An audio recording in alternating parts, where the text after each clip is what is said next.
Video ini hanya untuk mereka yang punya logika. Bagi yang tidak punya logika, skip aja. Kali ini saya hendak bicara soal Bambang Tri, karena dia adalah contoh pembenci Jokowi yang sudah tak berakal sehat. Sebelum ini kita sudah melihat Roy Suryo, Rismon, Dr. Diva, dan sejumlah anggota gerombolan lainnya. Bambang Tri kini hadir dengan cara yang lebih mencengangkan. Bambang ini sudah pernah masuk penjara 2,5 tahun terkait kasus Jokowi.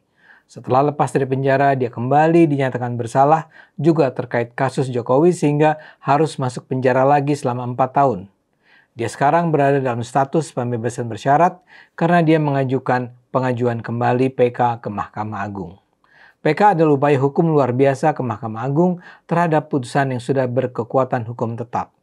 Jadi dia dibebaskan tapi harus menjaga kata-kata dan tindakannya. Dalam hal ini logisnya sih dia itu kan harusnya berhati-hati. Jangan sampai MA memutuskan dia harus kembali ke penjara. Ini yang tidak terjadi pada Bambang. Dia malah muncul di berbagai podcast untuk mengulang tuduhannya bahwa ijazah Jokowi itu palsu. Pada 23 September yang lalu, Bambang tampil sebagai narasumber dalam podcast kanal Forum Keadilan TV di YouTube. Judul podcastnya sensasional. Bambang Tri, Jokowi, saya sudah bebas kok tetap disakiti. Sampai naskah ini dibuat, video podcast itu sudah ditonton 200.000 kali. Di awal podcast, Bambang menjelaskan kenapa dia mengulik kehidupan Jokowi. Ada 2 alasan yang dia sampaikan. Pertama, Bambang mengaku sebagai pendukung Prabowo dalam Pilpres 2014 dan dia tidak terima Prabowo diserang dengan cara barbar oleh pendukung Jokowi. Ketika itu dia marah karena serangan demi serangan yang dialamatkan ke Prabowo oleh tim Jokowi. Salah satu serangan yang dia sebut adalah Prabowo dianggap tidak punya alat kelamin. Gimana mau jadi presiden? Burung aja nggak punya, kata Bambang mengutip serangan itu. Dia merasa serangan semacam itu sangat tidak pantas. Karena itulah dia berusaha membalas dengan mempelajari rahasia-rahasia di belakang kehidupan Jokowi. Kedua, dia sebal dengan buku yang berjudul Saya Sujiatmi Ibunda Jokowi. Sujiatmi adalah perempuan yang mengaku sebagai ibunda Jokowi. Bambang bilang dia heran mengapa ibunya Jokowi membuat buku itu. Dari sinilah muncul dorongan dalam dirinya untuk mengulik siapa keluarga Jokowi. Dari investigasi yang dia lakukan, dia menemukan fakta mengejutkan bahwa Jokowi itu sebenarnya putra dari tokoh komunis. Dia juga menemukan bahwa ibunda Jokowi bukanlah Sujiatmi, melainkan seorang aktivis PKI lainnya. Bambang sih tidak cukup definitif menjelaskan siapa ayah Jokowi. Tapi ada 2 kemungkinan. Kemungkinan pertama adalah seorang pria bernama Heru Purnomo. Heru adalah kader PKI yang pernah ditahan di penjara Nusa Kambangan setelah peristiwa 1965. Dia juga adalah kakak dari Wijanto, supir tokoh terkemuka PKI DN Aidit. Kemungkinan kedua, Jokowi adalah putra dari Aidit sendiri. Jadi ceritanya, Bambang mendapat cerita dari seorang perempuan yang mendatangi Uskup Agung Semarang pasca peristiwa 1965, Uskup Puja Sumarta.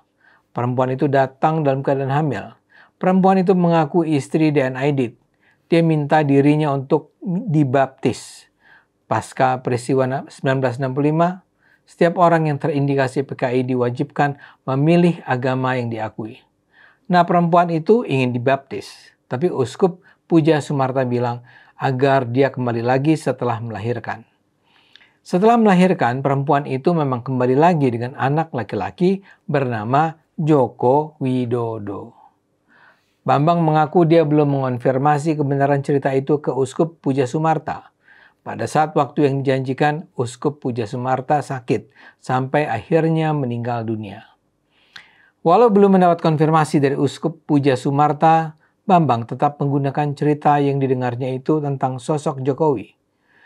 Bambang juga tak percaya ibunda Jokowi adalah Sujiatmi, walau dia tetap mengakui Sujiatmi adalah anggota gerakan sayap perempuan PKI Gerwani.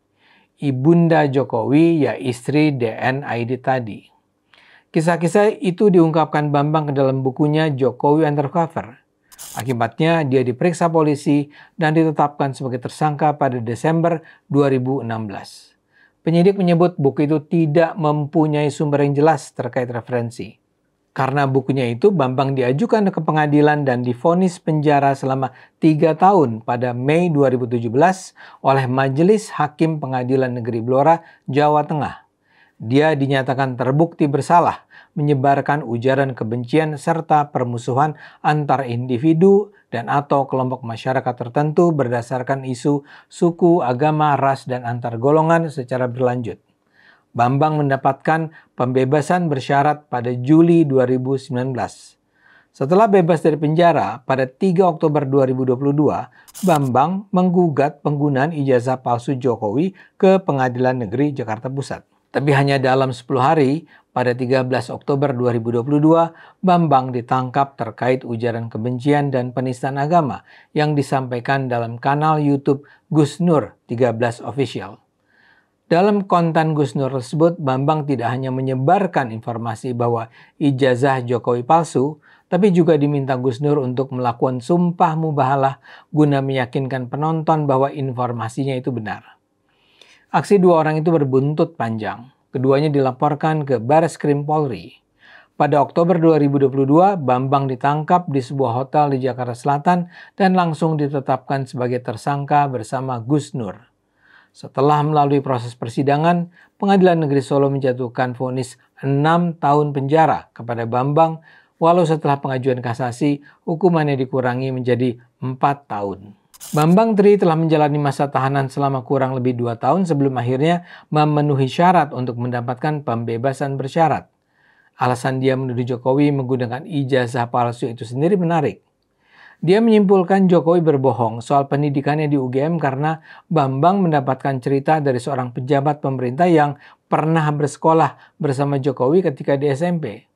Masalahnya, kata Bambang, pejabat itu baru masuk ke UGM pada 1981, sementara Jokowi masuk ke UGM pada 1980.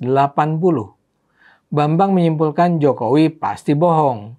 Saya memang menyarikan cerita Bambang secara cepat saja ya, tapi Anda tentunya bisa lihat bagaimana lemahnya tuduhan yang dibangun Bambang. Dari paparannya soal asal-usul Jokowi itu saja, kita bisa melihat Bambang hidup di dalam fantasinya sendiri. Dan fantasinya itu jauh dari realitas. Bayangkan saja, dia bisa menyimpulkan bahwa Jokowi adalah putra tokoh komunis hanya berdasarkan sebuah cerita yang tidak bisa diverifikasi kebenarannya. Begitu juga Bambang menganggap Jokowi tak mungkin adalah mahasiswa UGM angkatan 80 hanya karena ada kenalan seangkatan SMP-nya baru masuk UGM pada 1981. Saya sendiri lahir pada 1961 sama dengan tahun kelahiran Jokowi. Dan saya juga masuk UI pada 1980, seangkatan dengan Jokowi. Jadi kalau mau dipersoalkan, sangat mungkin justru ada sesuatu yang menyebabkan teman seangkatan SMP-nya itu baru masuk UGM pada tahun 1981. Sebelum Bambang menulis buku tentang Jokowi, sudah banyak penulis ternama yang menulis biografi Jokowi. Di antaranya Jokowi Dulu, Kini dan Nanti yang ditulis Wijiono Wasis dan diterbitkan pada 2018. Kemudian Jokowi, Kisah Perjuangan dan Inspirasi yang ditulis Pulo Ali Fahmi dan diterbitkan pada 2019. Jokowi dari Bantaran Kalianyar ke Istana yang ditulis Ahmad Ramdon dan diterbitkan pada 2018. Dan terakhir Jokowi Menuju Cahaya ditulis Albertine Endah yang terbit 2019. Dalam buku-buku itu dipaparkan secara gamblang asal-usul Jokowi, orang tuanya, perjalanan hidupnya, termasuk jenjang pendidikannya. Dan dalam buku-buku itu tidak ditemukan informasi seperti yang ditulis Bambang dalam bukunya. Begitu juga informasi soal ibunya Jokowi, Sujiatmi. Informasi cukup lengkap tentang Sujiatmi bisa kita baca dalam buku berjudul Saya Sujiatmi Ibunda Jokowi yang disinggung Bambang dalam podcast. Buku itu ditulis Christine Samah, mantan wartawan dan penulis sejumlah buku yang diantaranya adalah buku biografi. Buku yang diterbitkan Gramedia Pustaka Utama pada April 2014 itu mengulas cukup lengkap informasi Sujiatmi dan hubungannya terutama dengan anaknya yang bernama Jokowi. Jadi bisa dibilang tuduhan-tuduhan Bambang hampir seluruhnya tak berdasar. Tuduhan-tuduhannya sangat keterlaluan, ajaib. Dan saya tak habis pikir bagaimana para pembenci Jokowi ini bisa mencampakkan akal sehat mereka hanya karena ingin menghabisi Jokowi. Ayo gunakan akal sehat, karena hanya kalau kita gunakan akal sehat, Indonesia akan selamat.